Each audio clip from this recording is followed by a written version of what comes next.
പത്മശ്രീ ആഘോഷിക്കുന്നത് കൊണ്ട് ഞാൻ സന്തോഷം. പത്മഭൂഷൺ ഞാൻ തന്നെ പറഞ്ഞിരിക്കുന്നു.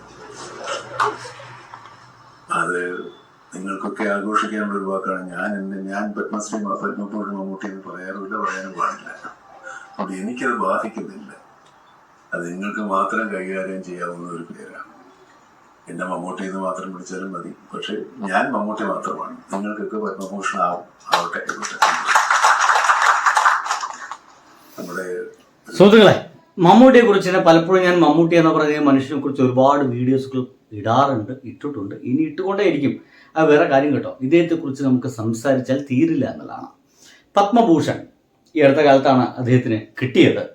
നമ്മളെല്ലാവരും ആഗ്രഹിച്ചതാണ്. അല്ലെങ്കിൽ നമ്മുടെ ഗവൺമെന്റ് തന്നെ പറഞ്ഞ പോലെ കഴിഞ്ഞ 10 വർഷമായി ഞങ്ങൾ ഓരോ വർഷവും മമ്മൂട്ടിയുടെ പേര് നിർദ്ദേശിക്കുന്നുണ്ട്. എന്തൊക്കെയോ കാരണം കൊണ്ട് അവർ കൊടുക്കുന്നില്ല. പക്ഷേ ഇത്തവണ കിട്ടി. എന്തായാലും ഈ ഭരണം അവസാനിക്കുമ്പോഴേക്കും അദ്ദേഹത്തിന് കിട്ടിയല്ലോ എന്നുള്ള സന്തോഷത്തിൽ ഞങ്ങൾ പങ്കുചേരുന്നു. അതിയായ സന്തോഷമുണ്ടെന്ന് പിണറായി വിജയൻ സഖാവ് പറഞ്ഞതാണ്. എന്തായാലും ആ പറഞ്ഞതിൻ്റെ ഒപ്പം തന്നെ ചില ആളുകൾക്കുണ്ട് നമ്മുടെ നാട്ടിൽ, ചില അവാർഡുകളൊക്കെ കിട്ടിക്കഴിഞ്ഞാൽ അതുവരെയുള്ള തലയൊക്കെ ഒന്നിട്ട് ഉയരും, അതുവരെയൊക്കെ ഉള്ള നെഞ്ചക്കണ്ട് ഉയരും. അങ്ങനെ ഉയർന്നു നടക്കുന്ന ഒരാളല്ല മമ്മൂക്ക. അദ്ദേഹത്തിന് എത്ര തന്നെ ബഹുമതികൾ കിട്ടിയാലും ഇപ്പൊ തന്നെ 16ാമത്തെ 15ാമത്തെ ഫിലിം ഫെയർ കിട്ടി. 16ാമത്തെ ഫിലിം ഫെയർ കൂടി മമ്മൂട്ടിക്ക് തന്നെയാണ് എന്ന് പറയുന്ന ചില കിംവദന്തികളൊക്കെ സോഷ്യൽ മീഡിയയിൽ ഇങ്ങനെ കറങ്ങി നടക്കുന്നുണ്ട്.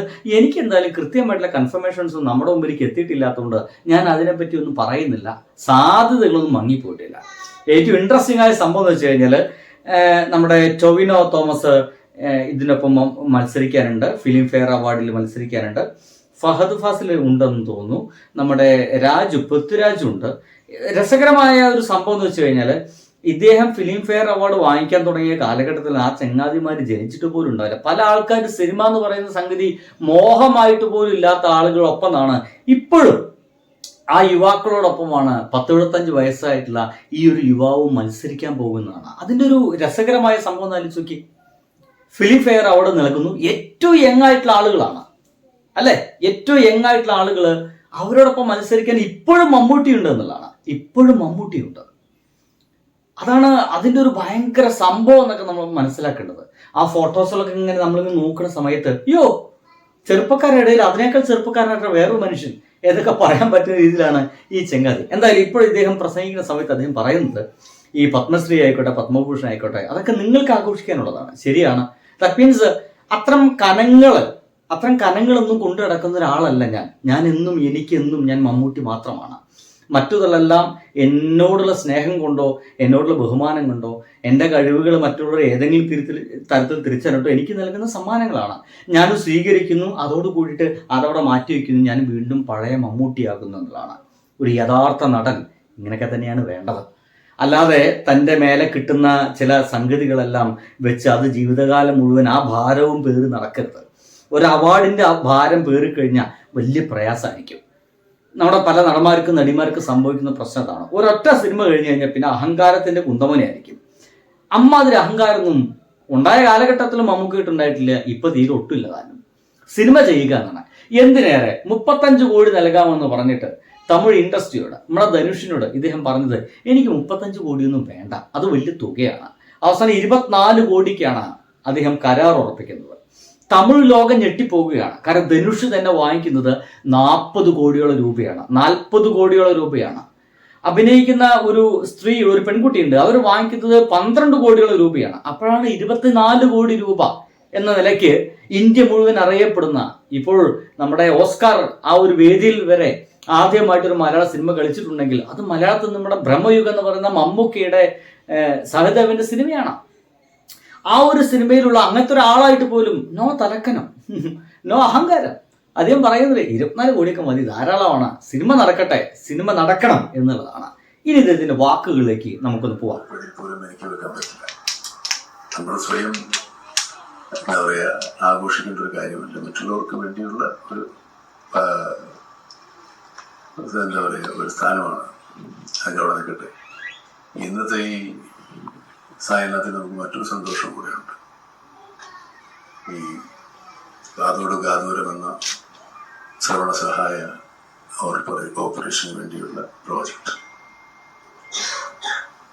അതിന് വളരെ സന്തോഷം തോന്നിയ ഒന്ന്, അത് തുടക്കം തന്നെ നല്ല സംഗീതത്തിന്റെ അകമ്പടിയോടുകൂടിയാണ് നമ്മൾ.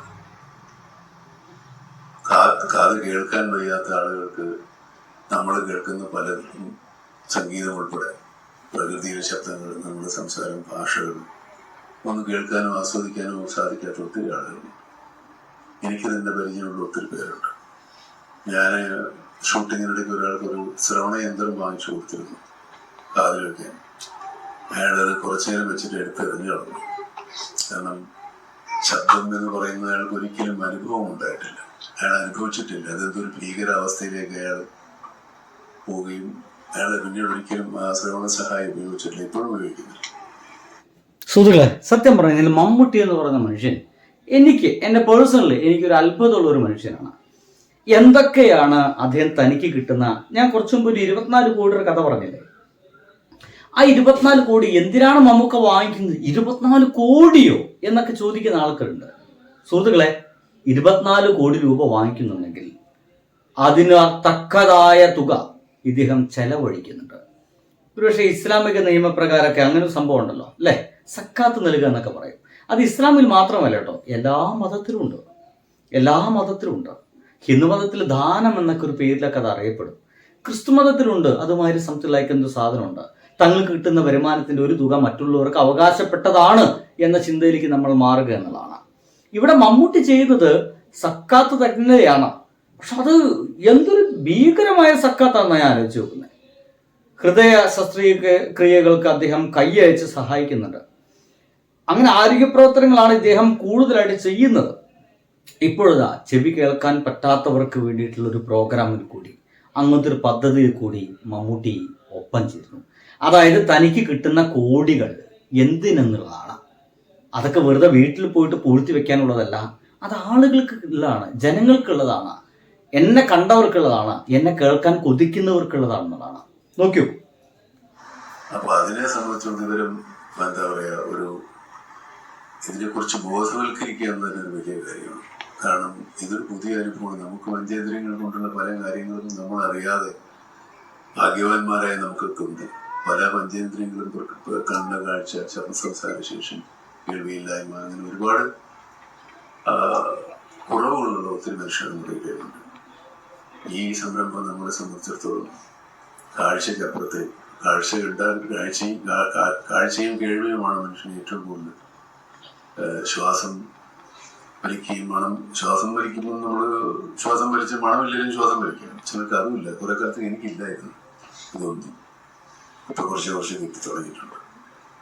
അപ്പൊ ഇതൊക്കെ നമുക്ക് ഇല്ലാത്തപ്പോഴേ അതിനെ പറ്റിയിട്ട് നമുക്ക് ആദ്യമായിട്ടുള്ള വിവരമാണ്. ആദ്യമായിട്ടായിരിക്കണം മമ്മൂട്ടി എന്ന് പറയുന്ന മനുഷ്യൻ തൻ്റെ അസുഖത്തിൻ്റെ ഭാഗമായിട്ട് ഇയാൾക്കുണ്ടായ ചില സൈഡ് എഫക്റ്റുകളെ കുറിച്ച് ഇയാൾ പറയുന്നത്.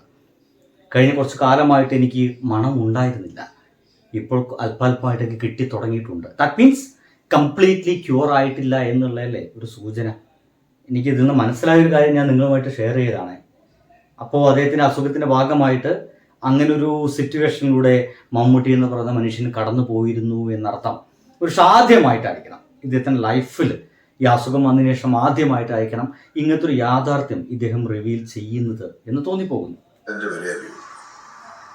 നമ്മൾ ശബ്ദം കുറച്ച് നോക്കി മിണ്ടാതിരിയടാന്നൊക്കെ പറയുമ്പോൾ നമ്മൾ കേൾക്കുന്നതുകൊണ്ടാണ്. കേൾക്കാത്തവർക്ക് ആരും അങ്ങനെ പറയാറില്ല. നമുക്ക് പാട്ടിഷ്ടമാണ്, ചില പാട്ടിഷ്ടമില്ല, ചില ശബ്ദം ഇഷ്ടമില്ല, ഒക്കെ നമുക്ക് കേൾക്കുന്നതുകൊണ്ടാണ് നമ്മുടെ ഇഷ്ടങ്ങളൊക്കെ നടക്കുന്നത്. കേൾക്കാത്തവർക്ക് എന്തെങ്കിലും കേട്ടാൽ മതി എന്ന് ആഗ്രഹിക്കുന്ന ഒരവസ്ഥയുണ്ട്. കേൾവി കുറഞ്ഞു വരും ചിലപ്പോൾ പ്രായം കൂടുതലാണെങ്കിൽ. അപ്പൊ കേൾവി നമ്മുടെ ഒരു അനുഗ്രഹമാണ്.